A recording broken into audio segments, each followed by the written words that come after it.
Let's go to the phones. Calling from a 9225 area code. Who's this? Where are you calling from? Hey, this is Armand calling from DC. Hey, Armand. Thank you for calling. Hey, so I just had a quick point to make and then ask you a question based off that point. It's for both you and Michael, I guess. So Michael's I noticed indisposed at the moment. Sorry. Go ahead. Indisposed. Okay, well then I guess you'll just have to do it. So I noticed in the last election and just generally the right, their new media and their traditional media have this thing where like they just have every kind of character you can imagine with every kind of like shtick. Like one's a super Islamophobe, one's not so much of an Islamophobe, but a super homophobe. One's not so much of a homophobe. He says he's gay himself, but then we'll invite on neo-Nazis who are homophobes off their show, but just on their show, they won't be so crazy about homophobes. But they'll have like everything you can imagine, right? Right. And they may disagree over the minutia and the specific points, but they'll all have a consensus when it counts. Right, so like all these different types will all come to the conclusion somehow that you should vote Trump. Versus on our side, a big umbrella. We agree on all the issues. Sorry, they have a big tent. Yeah, and on our side, we agree on every little issue, but somehow can't seem to agree when it does count. Right, like we agree about civic rights, human rights, wealth redistribution. We agree on all these points. But then when it comes time to go to the booth, you have one camp saying don't vote, another camp saying vote for Jill Stein, another, we just end up all over the place. So I was wondering, like, what do you think can be done for us to both hold people to account on our side? Because, we have people on our side who are saying preposterous things that if you just put it up to any amount of logic or reason, it just falls apart, like the idea that voting for Jill Stein in a presidential election is a good idea. Luckily, that didn't turn out to hurt us too much, didn't do anything. But it could be problematic and damaging in the future. And it's like this kind of like this ticking time bomb in the room of like these crazies who, don't apply logic to their reasoning or their analysis, or there really isn't any analysis and they're just kind of talking. So how do you think, as far as like someone who's in new media, we could create more consensus building structure on our side and, do that maybe through holding people to account over some of their more wacky ideas? Well, I mean, first off, I think your assessment is fairly accurate. I mean, I don't know. It's that the broadly speaking, from the center, through the left is as fractured on that voting as you contend, but I think to a certain extent. Like I said, it wasn't that big of a deal now. I'm saying in the future, maybe though. Right. Well, I mean, I think it's been more of a problem, arguably in the past, but and I don't know that Nader. You could really say Nader was the biggest problem in 2000. The biggest problem was that Democrats still didn't push back and create some voting rights, because you had a lot of people who were disenfranchised in Florida, thousands and thousands who would have made the difference in 2000.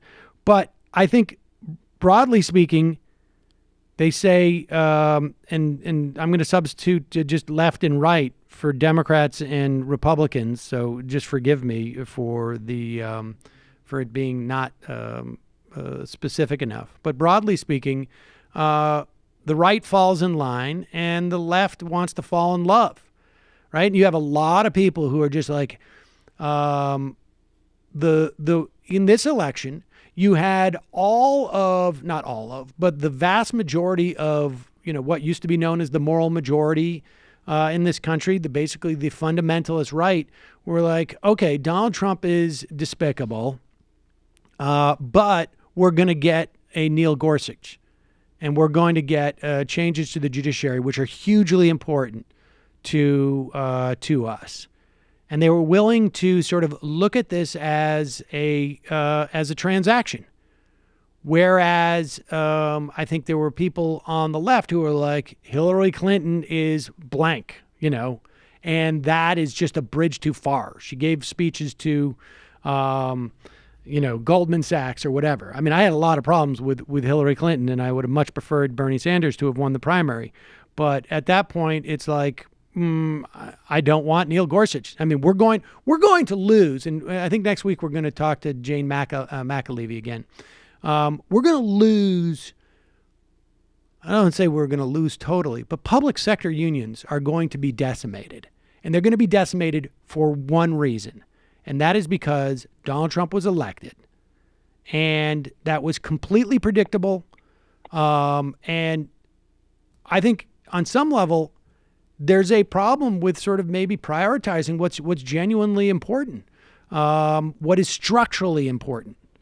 I mean, can I jump in here and add something? I think that's probably not the only reason unions have been on the decline for years and years. And the way we get them back is not purely through electoralism. These are I'm talking public sector unions. Larger social forces at play. I don't think public sector unions' density has dramatically changed for years and years. And it's about to. It is the last bastion of unionism in this country. Now, I agree with you on the private sector, and that is largely, I think, statutory problems too, because unions are inhibited from having the power and that management has had. But from a union sector standpoint, we're going to see overnight a crippling effect on public sector unions because of the Janus case. I mean, I would like to zoom out a little bit too. I don't necessarily disagree with anything the caller is saying. I do vote. I think it's a good idea to vote tactically as a member of the far left who often there's really nobody representing my political orientation. But I think it's dangerous to focus too much on electoralism. I think we can do many things at once. And as a member of the far left, I think it's way more important to build class power in lots of different ways that take a very long time. They take longer than an election by far. Some of these things take decades and decades. But when you see the underlying social forces change, when you have grassroots movements in favor of unions, public and private sector, when you have police resistance, when you have movements like Black Lives Matter, just all different kinds of movements working together, that's when you will see the electoral victories. I would agree with that, but I would also say that when it comes to just pulling that lever, the amount of setback you can have on those agendas, just all the ones that you just mentioned, are actually one of the few that the Trump administration has the ability. Like, for instance, after 4 more years, let's just assume it's only 4 years, of a Justice Department that says to police departments around the country, we're no longer going to police you. The gloves are off. What is that going to do to the police culture that continues to literally threaten Black people on a daily basis? It's a big setback. I don't think the caller is suggesting that the only thing we should focus on is elections. Unless you are, which I would agree is not. No, my point is more messaging and a broader.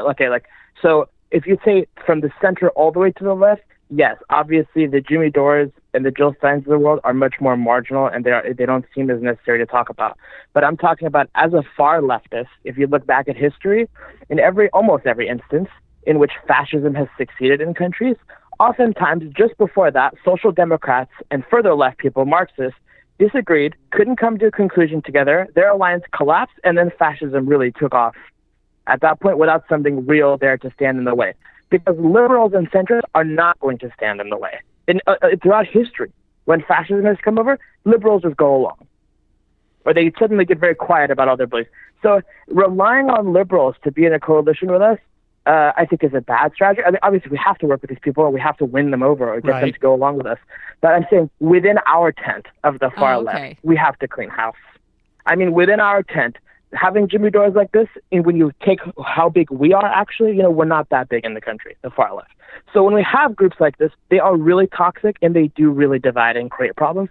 And right now, it doesn't seem like that big of a deal because, A, we're so far away from power, none of the levers to do anything, you're not seeing these people hold us back. But if we ever get into a situation where we actually do mount electoral victories or get ourselves in a position where we actually exert some power, it's going to be a huge problem in the future when you have people like this sitting there constantly attacking, harassing, like just over nothing. I think the point is, and then I mean, Jamie said it without sort of dwelling on it. Maybe is enough. It should be, which like you should believe in tactics.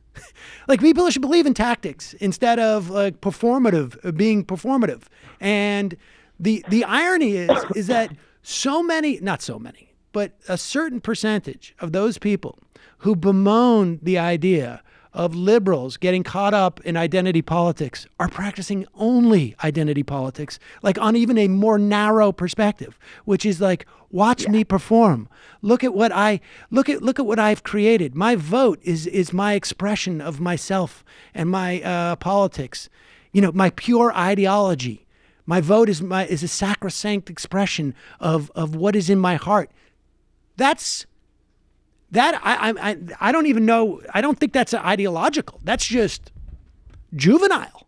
I mean, your vote is a tool like a hammer, and you can either use it to bang yourself in the face or you can use it to build something. And the reason why I mean, I'm with you on this, that it's very problematic on the left. And that's why I think, that's why I got so involved and, passionate about that Jimmy Dore thing. It's just simply because like, this is where, it's an intra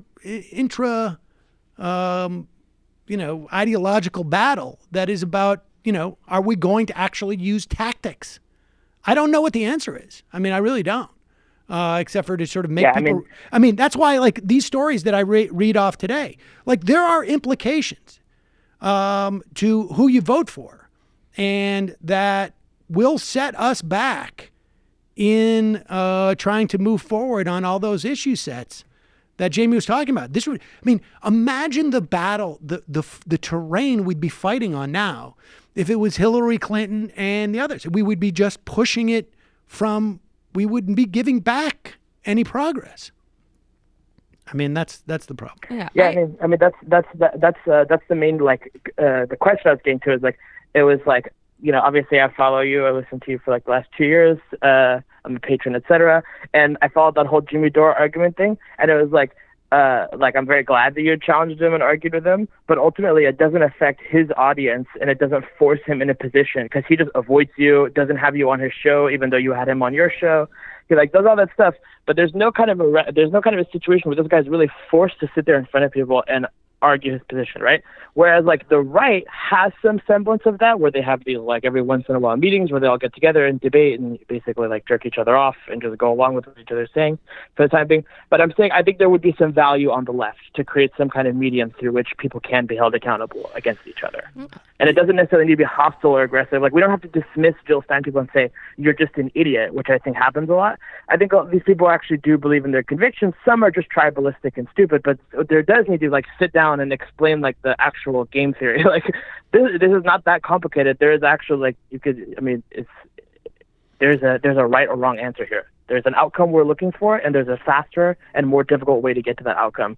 Yeah, let's talk about I don't it. But know. I feel like that doesn't happen. I don't know what that outlet where they would come and have that conversation. I mean, that all of that stuff with Jimmy Dore was predicated and started because I invited him on the show to have that conversation.